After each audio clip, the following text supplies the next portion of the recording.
Ya, shalom saudaraku yang kekasih di dalam nama Tuhan Yesus Kristus.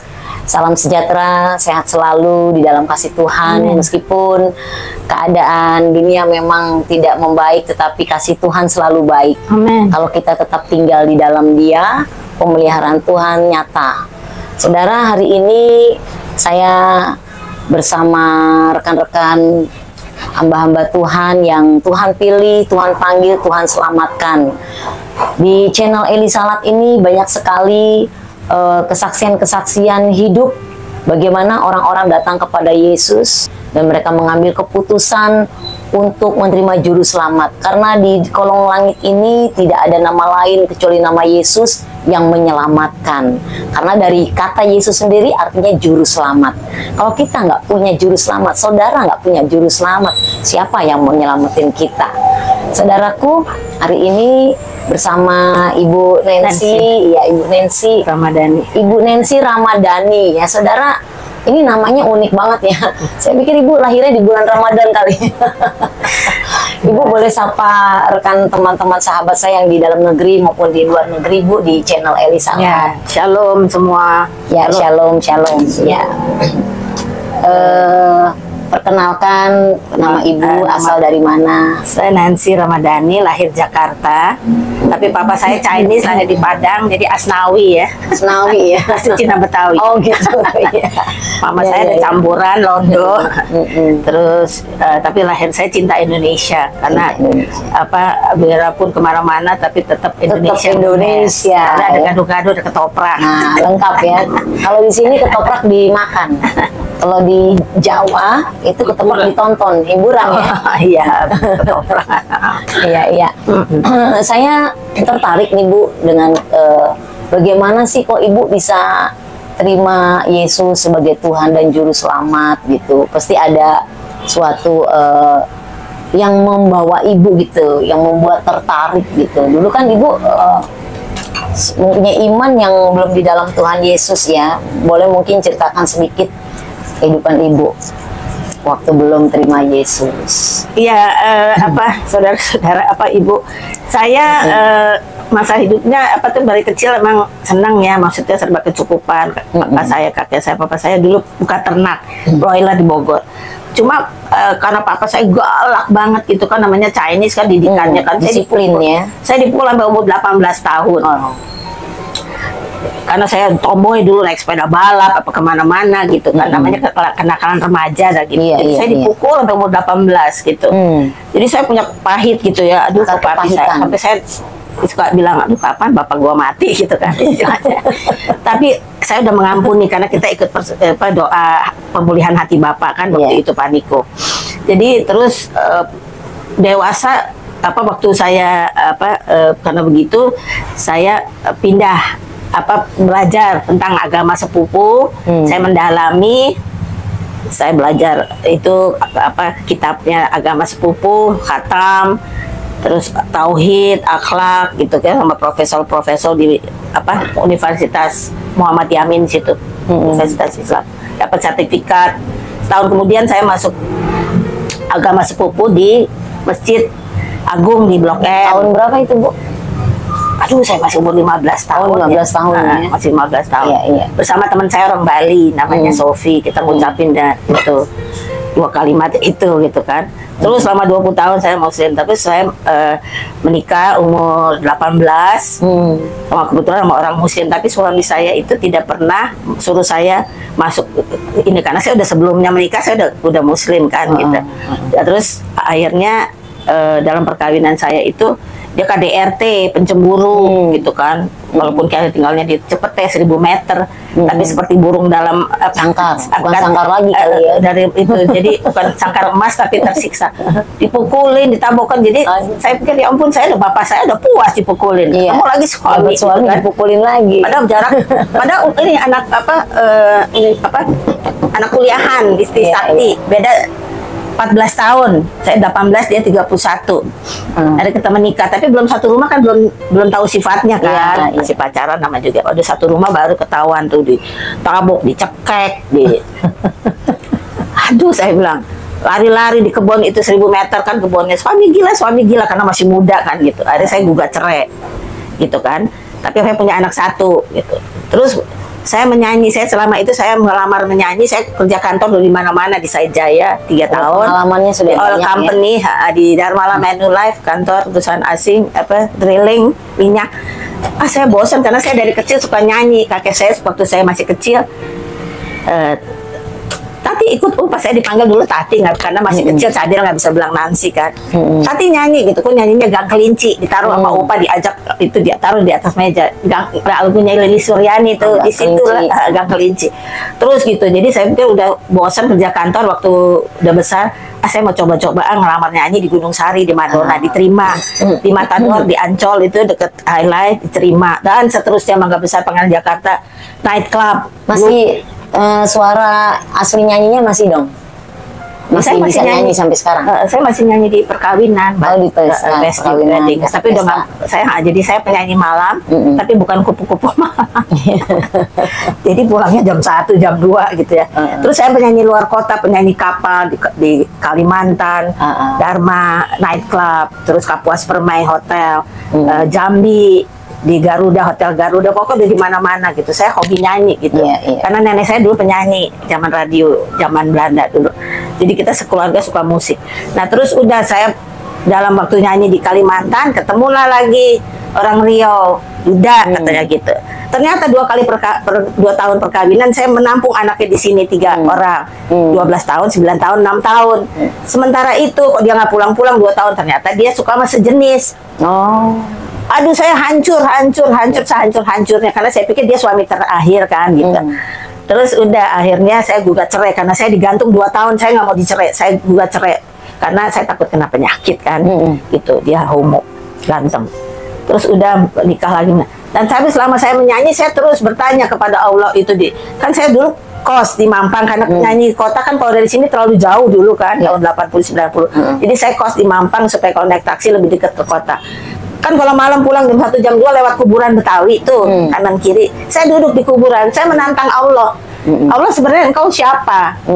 Karena saya insomnia, Mbak. Saya dari kecil sinusitis. Gak bisa kena debu. Aci tergantung di kolagen doa dan tidur baru sembuh. Saya insomnia, nggak bisa tidur, dan saya dari kecil sering lihat roh halus gitu. Nggak tahu dari nenek moyang bagaimana. Kalau nenek moyang saya orang Deli Serdang, nah Siti Jaoya di Deli Serdang. Jadi mungkin pokoknya saya sering lihat roh halus deh. Punya penglihatan roh-roh halus gitu ya? Iya. Bukan mimpi ya, langsung lihat. Cuma 2 amit-amit. Jangan sampai saya cuma kuntilanak sama pocong saya belum. Tapi jin, gondoruo saya udah lihat, jalangkung saya udah lihat. Karena apa juga, tambah saya udah ada bakat, saya suka berilmu. Saya dimandi di Laut Selatan. Saya, karena saya penyanyi, suami kedua saya dulu bilang yang homo belum percaya. Lu istilahnya kalau sayur asem nggak pakai garam, jadi kamu harus pakai ilmu-ilmu. Aduh, saya nggak percaya gitu-gituan, apalagi mamiku dari Katolik kan. Disuruh sama itu ke Kiai Haji Dadang di Sukabumi, pasang susuk, cuma kemaluan aja enggak. Ini masuk keluar lagi masih tipis, keluar lagi karena hati nurani saya kan nggak percaya, jadi dia keluar tuh digetok sama gunting sama si Kiai Haji Dadang. Boleh saya lillahi ta'ala kalau orang Islam bilang, kalau dia komplain dia baca, pasangnya di depan orang-orang nggak di kamar, digetok pakai gunting. Waduh, sakitnya minta ampun sampai biru. Jadi dia memaksa gitu loh. Tapi saya udah kepalang tanggung, udah kepalang basah di situ kan, kaki jepret. Nah, jadi frekuensinya lihat roh halus jadi semakin kuat cepat, karena kan sejenis temennya. Jadi lagi di jalanan, lagi di di mana-mana deh, di Gunung Sari saya lihat Gondoruo. Di Pamulang pas abis kita lagi berkunjung ke tante siapa gitu, lewat tuh jalangkung tuh gitu. Jin saya udah datengin, nenek-nenek. Pokoknya itu, jadi saya Allahu Akbar, astagfirullah. Padahal saya pikir saya udah zikir. Jadi waktu saya pulang nyanyi, saya duduk tuh di kuburan tuh di Mampang Bucit 8. Ya Allah, sebenarnya engkau siapa sih? Kenapa hidup saya begini? Gak bisa tidur. Udah azan Allahu Akbar baru saya bisa tidur. Melek, ngantuk, mata sepet, tapi gak bisa pules. Kenapa? Karena saya pasang kuasa kegelapan yang tidak dari Tuhan kan gitu. Mami udah ngomel-ngomel, ngapain sih begitu-begitu? Kepala kambing hitam saya taruh di kulkas. Kata kuncannya mesti ditanam. Kuncinya nggak datang-datang, sampai dari bau itu mata kok si Mei? Mami bilang, itu bau kulkas. Ya Mam, tunggu, kunciannya belum datang. Udah kubuang, karena Mami ku ngomel, si kunciannya datang. Mana Bu kepala kambing? Aduh bapak kepala aja, kepala bapak aja saya tanam. Kemarin seminggu tuh ibu saya ngomel-ngomel di kulkas. Nggak ditanam-tanam gitu kan. Udah cari lagi kepala kambing hitam. Nggak bisa. Seperti itu, Nas. Waktu saya terus menantang Allah, sebenarnya engkau itu siapa? Kenapa hidup saya begini? Saya tidak minta dilahirkan. Saya komunikasi itu di kuburan. Ya kan, taktok, kadang berisik kan tetangga, saya copot telanjang kaki gitu. Jadi, ya itu. Jadi waktu saya suami ketiga itu orang Chinese, Buddha, kan dia suka ke kelenteng, itu ke vihara. Dia ngajakin nikah. Saya bilang saya nggak mau ya nikah secara Buddha. Kalau mau kamu masuk Muslim. Dia masuk Muslim di sini, panggil penghulu, diresmikan. Nah, tetap saya menikah sama dia juga tidak bisa tidur sampai pagi. Saya bersujud sama itu di waktu sholat Isya itu 11:30 saya ingat. Ya Allah, kenapa hidup saya begini? Udah menikah nggak bisa tidur juga. Padahal punya pikiran pengennya nanti kalau menikah jangan sampai terjadi seperti yang pertama, ingin lebih baik, tapi ternyata malah kebalikannya, lebih tidak baik ya. Orang Chinese, Chinese beli itu. Jadi saya waktu bersujud nangis itu, ya Allah kenapa saya kok begini gitu kan, kok hidup saya begini. Nah tiba-tiba udah selesai itu gak lama, kok saya rindu ke gereja Mbak. Rindu gitu, salah nih astagfirullah, kenapa saya jadi rindu ke gereja gitu kan. Terus sampai pagi nggak bisa tidur. Terus ingat ke gereja, aduh kapan pagi. Saya nggak bilang sama suami saya ke Vincentius, sekolah saya kan di Vincentius nih, Polonia, sekolah Katolik. Parkir di depan nggak ada, penuh di dalam, sebagian di luar. Saya jalan, kan itu pintunya gede tuh, Polonia gerejanya tuh, pintu gerejanya penuh tuh berdiri. Waduh salah nih, ngapain gue berdiri? Kan saya masih ingat waktu saya di situ kan SMP. Kan dia bisa kurang lebih 1 jam, bisa gempor, dia pakai masih kekuatan sendiri, bisa gempor nih kaki gue berdiri terus kan gitu, pulang gitu. Tapi seperti ada yang mau yang begini ini penuh, nggak ada tempat duduk. Tuh lihat tuh nggak ada. Tapi seperti ada waktu gue mau balik, seperti ada yang begini, nggak tahu siapa ya, nggak tahu deh. Wallahu alam. Lihat dulu yang benar. Gue lihat ada 1 tempat duduk kosong. Tuhan sediakan buat aku. Aduh, kok sampai merinding. Ada tempat kok nggak pada duduk. Udah permisi. Tapi waktu masuk ke gereja, aku masih ingat kan, waktu itu masih udah SMP, ada air kan di Katolik, aku masih sempat begini, ya kan. Terus udah, pastor bilang itu berdoa itu kan, berdiri terus berlutut. Pas berlutut, kok bisanya tempat duduknya itu pas depan Yesus itu digendong sama Maria, sininya robek. Aku lihat itu seperti daging, Mbak. Lillahi ta'ala demi Tuhan Yesus. Zreng gitu, ada suara gini dalam hatiku, aku telah mati untuk engkau 2000 tahun yang lalu. Saya nangis Bombay di gereja itu ya. Gimana dengan kiri kanannya? Aduh bodoh amat deh.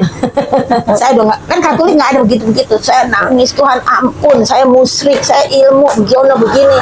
Saya cuma minta ampun. Saya waktu berobat kemana-mana, ke Kiai Haji Dadang, tidur di pesantren untuk kesembuhan, nggak sembuh. Minta kesembuhan, nggak sembuh. Tapi waktu saya bertobat di gereja itu minta ampun, nggak minta kesembuh deh. Pokoknya minta ampun deh, Tuhan, kau udah mati, aku maksudnya meninggalkan engkau Tuhan, ampun dong, nangis, udah nggak bawa tisu, nggak bawa sabut tangan, udah deh, udah nangis campur ingus, udah semuanya, udah. Saya lihat itu seperti hidup Mbak, itu seperti daging gitu. Waktu Yesus digendong gitu sama Maria gitu, saya lihat, aduh saya nggak tahan, nangis. Udah dengan berjalannya waktu, kok sinusitis saya sembuh, hilang, amin, haleluya. Migrain, saya kan penyakit, Bapak minum. Iya. Saya nggak minum, pernah minum. Waduh, kan dibilangnya saya Belanda. Oh ya. Masih mata kucing itu, hidungnya bengkok. Tidak jauh dari minuman keras ya. Bukan minuman, saya anggur, kalau Natal kan kita harus ada anggur. Jadi saya udah terbiasa dan nggak pernah mabok. Saya di Kalimantan di mana nyanyi. Tapi waktu saya mau ngomong tadi tidak lupa. Iya, jadi waktu saya bertobat juga saya bilang, Tuhan, aku mau berhenti minum karena saya tergantung minum kan dulu. Bicara minum, saya minum dulu Bu. Udah disediain. Jadi sih minum Bu. Jadi saya sebelum nyanyi itu dulu kan disuguhin sama di mana-mana di luar kota, suguhin air putih tuh artis di layar. Bu, siapa buat Mbak bawa bir hitam 2. bir hitam, habis itu baru whisky cola, Bacardi cola, atau konyek, atau black label sama Coca-Cola. Itu udah minum gitu, tapi nggak sampai mabok tumbang ya, saya bisa kontrol diri. Jadi tapi waktu saya benar-benar minta ampun waktu itu, Tuhan, saya nggak mau minum lagi. Sebab kita kadang-kadang grogi masalah rumah tangga kan kita bawa ke tempat nyanyi. Jadi kalau udah minum tuh urat malu udah putus istilahnya. Jadi suara juga lebih gitu. Saya kan nyanyi di nightclub yang besar-besar di Kalimantan tuh, yang bos-bos bos-bos minyak, bos-bos kayu. Di Dharma itu nightclub itu, aduh kayak lapangan bola itu. Jadi kita mesti nyanyi benar-benar all out gitu, lagu disco atau apa. Hostesnya juga cantik-cantik. Oke, udah deh bolak-balik. Tapi ya itu, jadi waktuku setelah ku injek gereja itu, dengan berjalannya waktu nggak tanpa ku sadari kok sinusitis sembuh, nggak bangkis lagi, nggak mau tidur jam 8 kan biasa insomnia, Allah Akbar baru tidur, itu biasa begadang soal jam 8 mau tidur bisa, jam 9 mau tidur siang. Wah, aku bilang amin. Luar biasa ya. Dilepaskan dari kuasa kegelapan ketergantungan minuman, ya. Terus kupanggil hamba Tuhan, dilepasin semua susuk-susuk 2 lagi seharian tuh. Kebetulan ada iparku Betani dulu, Paulus dari Muslim, dia udah hamba Tuhan, dilepasin semua susuk. Dan ku juga bilang, Tuhan, aku nggak mau mengandalkan manusia, aku mau mengandalkan Engkau Tuhan Yesus, Engkau sendiri yang melepaskan kalau masih ada tersisa kerak-kerak susuk atau apa ya kan. Terus aku berdoa. Jadi sejak itu aku nggak pernah lihat orang halus lagi sampai sekarang. Puji Tuhan. Ya, lalu ambil keputusan untuk terima Yesus itu di tahun berapa? 98 dibaptis. Sekarang aktif di dalam kegiatan kerohanian ya. Apa yang Ibu rasakan setelah menerima Yesus? Oh, jauh Mbak, 180 jarak antara langit dan bumi. Lebih ada damai sejahtera. Benar. Pelihara kehidupan kita ya. Amin. Dan anak berapa, Bu? 1 dari suami pertama. 1 ya.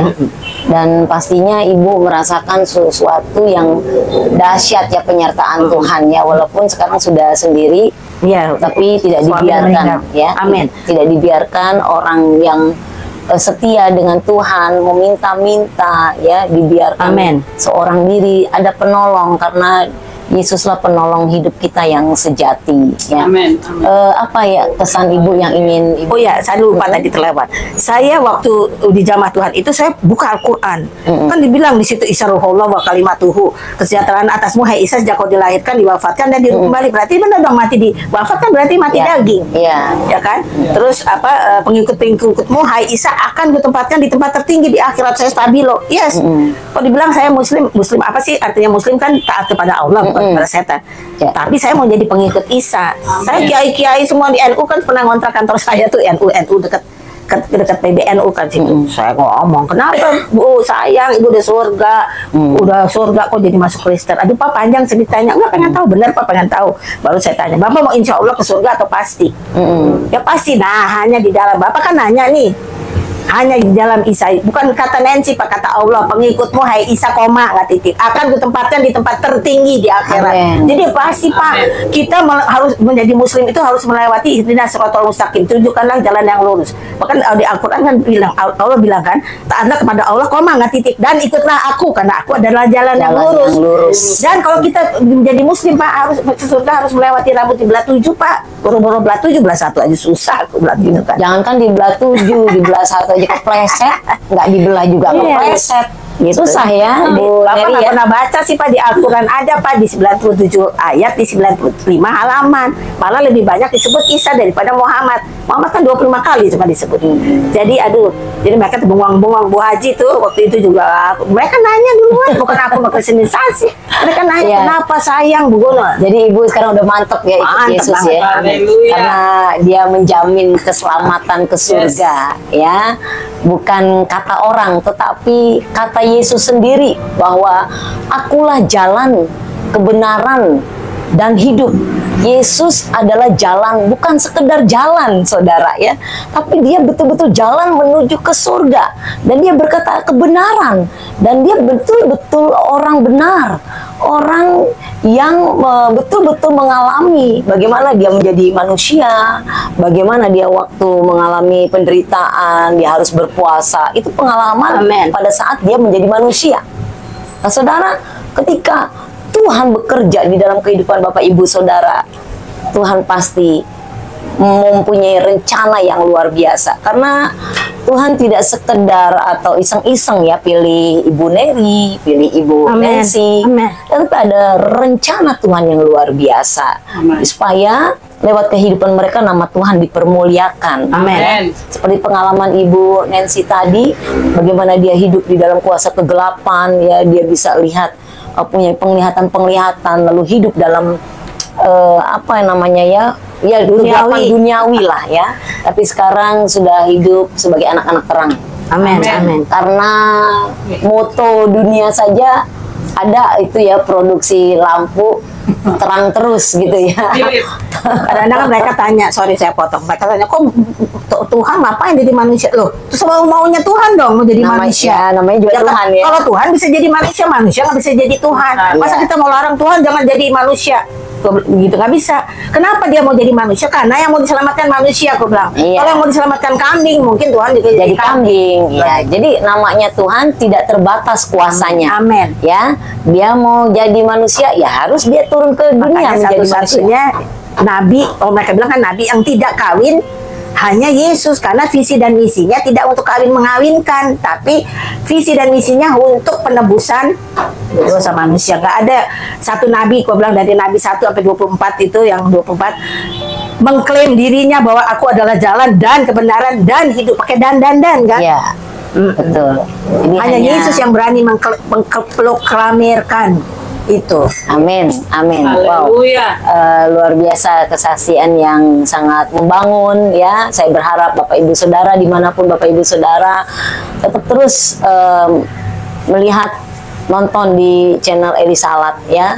Saya berharap yang lemah dikuatkan, ya, yang berbeban berat dilepaskan di dalam nama Yesus ya, yang letih lesu berbeban berat kata Yesus, mari kepada itu. Mari datang.